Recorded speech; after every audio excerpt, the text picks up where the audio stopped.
কার্যত বাংলাদেশে তারুণ্যের একটা নতুন রাজনৈতিক দল গঠনের সিদ্ধান্ত অলরেডি হয়ে গিয়েছে। এই বিষয়টা মোটামুটি সামনেও আসছে। ডিটেলস বলবো যে কারা নতুন রাজনৈতিক দল গঠন করতে যাচ্ছে, তাদের ভবিষ্যৎ কি, এবং এটার সাথে আমি একটু জামাত শিবিরকে রিলেট করে আলোচনা করবো। দর্শক, একটা খবর, বৈষম্যবিরোধী ছাত্র আন্দোলনের জেলা সফর, বিকল্প রাজনৈতিক শক্তি গড়ে তোলার প্রস্তাব। মানে এই প্রস্তাব অলরেডি গৃহীত হয়ে গিয়েছে এবং আসলেই তরুণ প্রজন্মের একটা বড় অংশ চায় নতুন রাজনৈতিক দল, এবং নতুনকে আমরা সবসময় স্বাগতই জানাবো। বৈষম্যবিরোধী এবং এর ফলাফল নিয়ে আলোচনা করবো আলোচনার শেষের অংশে। বৈষম্যবিরোধী ছাত্র আন্দোলনের প্রতিনিধিরা গত 8 থেকে 18 সেপ্টেম্বর পর্যন্ত দেশের 8টি বিভাগের 44টি জেলা সফর করে শিক্ষার্থীদের সঙ্গে মতবিনিময় সভা করেছেন। এসব সভায় দেশে বিকল্প রাজনৈতিক শক্তি গড়ে তোলার প্রস্তাব এসেছে বলে জানিয়েছেন আন্দোলনের সমন্বয়করা। এছাড়া রাষ্ট্রীয় গুরুত্বপূর্ণ কাজের স্বচ্ছতা নিশ্চিত করা ও জুলাই আগস্টের গণঅভ্যুত্থানের চেতনা রক্ষা সহ বিভিন্ন দাবি ও প্রস্তাব পেশ করেছেন তৃণমূলের মানুষ। এসব দাবি ও প্রস্তাব এক জায়গায় এনে একটি প্রতিবেদন তৈরির কাজ চলছে। প্রতিবেদন তৈরি হলে আলোচনা করে এ বিষয়ে করণীয় নির্ধারণ করবেন সমন্বয়করা। সহজ কথা হচ্ছে, একটা রাজনৈতিক দল গঠনের পরিকল্পনা অলরেডি হয়ে গিয়েছে, সিদ্ধান্তই হয়ে গিয়েছে এবং কিছু উদ্যোগ হয়েছে। এটা আগেই হয়েছিল, তবে তৃণমূলের সফরের মাধ্যমে সেটা একটা বৈধতা পাচ্ছে। বিষয়টা এভাবেও বলা যায়। জেলা সফরে গণঅভ্যুত্থানে প্রেরণার শহীদ পরিবারের সঙ্গে সাক্ষাৎ এবং দুর্নীতি, চাঁদাবাজি ও সন্ত্রাসের বিরুদ্ধে ছাত্র নাগরিক মতবিনিময় সভা শিরোনামে সভা হয়। প্রতিটি সভায় শিক্ষার্থী সহ বিভিন্ন শ্রেণী পেশার মানুষ অংশ নেন। সব অংশ নেওয়া ব্যক্তিরা রাজনীতি, বৈষম্যবিরোধী ছাত্র আন্দোলনের কেন্দ্রীয় সমন্বয়কদের কাছে সহসমন্বয়কদের কাছে রাষ্ট্র সংস্কারের বিভিন্ন দিক নিয়ে নিজেদের নানা প্রত্যাশার কথা তুলে ধরেন।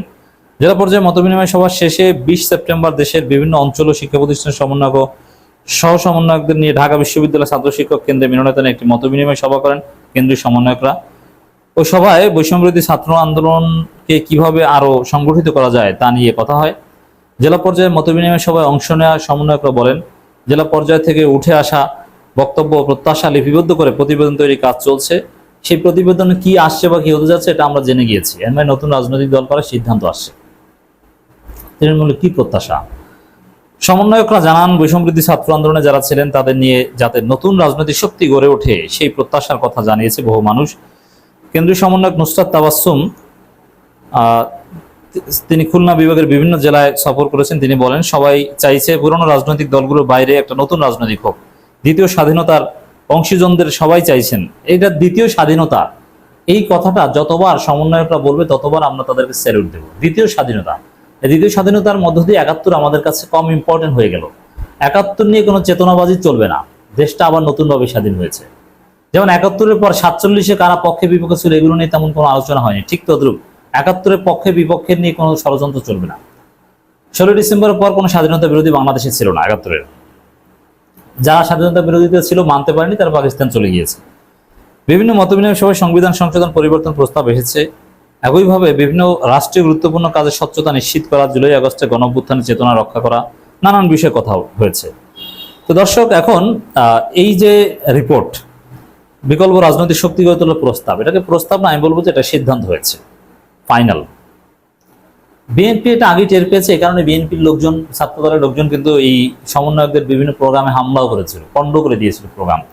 নতুন রাজনৈতিক দলগুলো বিএনপি তাদের জন্য, বা এই তরুণদের নতুন দল বিএনপি তাদের জন্য বড় ধরনের থ্রেট মনে করছে। এবং তরুণরা আসলেই এই বৈষম্যবিরোধী ছাত্র আন্দোলনের ছেলেরা দল গঠন করলে তাদেরকেই ব্যাপকভাবে সমর্থন করবে। হ্যাঁ, সাধারণ জনগণের ভোট পাওয়া বা বিএনপির চেয়ে বড় হওয়া কঠিন, কিন্তু বিএনপির জন্য থ্রেট হতে পারবে অ্যাটলিস্ট। কিন্তু আমি মনে করি এটা জামাত শিবিরের জন্য কোনো টেনশনের কোনো কারণ নেই। হ্যাঁ, এই নতুন রাজনৈতিক দলে অনেক মাস্টার মাইন্ড, অনেকে জামাত বা ইসলামপন্থী রাজনীতি এগুলোকে ডিনাই করার চেষ্টা করছে, এগুলোর বিপরীতে একটা বয়ান তৈরি করার চেষ্টা করছে। কিন্তু তারপর আমি বলবো যে নতুন দলও জামাত শিবিরের ভবিষ্যৎ উজ্জ্বল। কারণ শিবিরের ছেলেরা যে কোনো পরিস্থিতিতে মিশতে পারে, যে কোনো জায়গায় যে কোনো পরিস্থিতিতে কাজ করতে পারে এবং তাদের একটা আদর্শিক ভিত্তি মজবুত করতে পারে। এজন্য নতুন দল আসুক আর যাই হোক, জামাত শিবিরের ভবিষ্যৎ উজ্জ্বল। আর বিএনপির রাজনীতি নিয়ে প্রশ্ন উঠবে, বিএনপি আস্তে আস্তে ব্যাকফুটে চলে যাবে, বিএনপির জনপ্রিয়তা কমে যাবে আর জামাতের জনপ্রিয়তা বাড়বে। এবং জামাত নতুন দলের সাথে সমন্বয় করেও চলতে পারবে। জামাতকে কিছু করতে পারবে না, শিবিরকে কিছু করতে পারবে না। যাই হোক, নতুন রাজনৈতিক দল আসা, এটাকে আমরা ওয়েলকাম করছি। আসুক, তারুণ্য ভিত্তিক দল আসুক, আমাদের মধ্যে রাজনৈতিক সচেতনতা বৃদ্ধি পাক এবং পুরনো বিএনপি সেই চাঁদাবাজি, লুটপাট, সন্ত্রাসী যেগুলো চলছে এগুলো বন্ধে এই তারুণ্যের নতুন রাজনৈতিক দল কার্যকর ভূমিকা পালন করতে পারবে বলে আমি মনে করি।